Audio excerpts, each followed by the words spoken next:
वक्फ का पूरा नाम और अर्थ हिंदी में।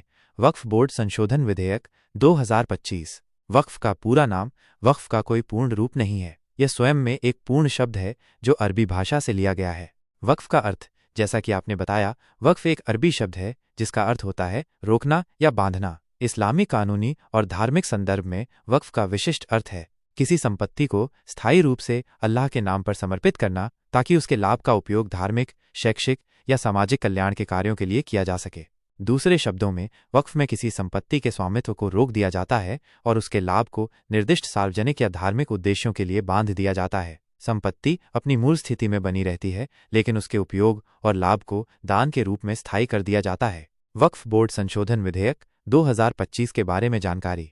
आपके द्वारा दी गई जानकारी के अनुसार वक्फ बोर्ड संशोधन विधेयक 2025 भारत में वक्फ संपत्तियों के प्रबंधन और वक्फ बोर्ड के कामकाज में महत्वपूर्ण बदलाव लाने के उद्देश्य से पारित किया गया है। इस विधेयक के मुख्य प्रावधान इस प्रकार हैं।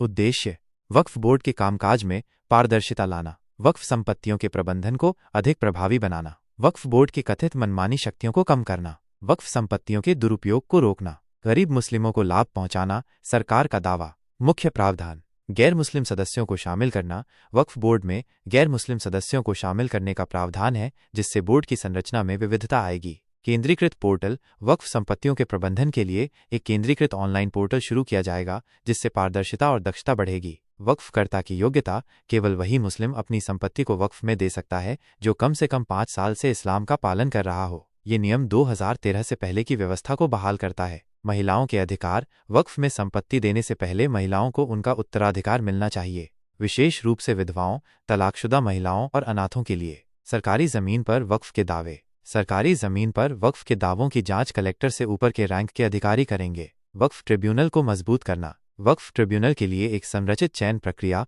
और निश्चित कार्यकाल की व्यवस्था की गई है। विधेयक पर प्रतिक्रिया।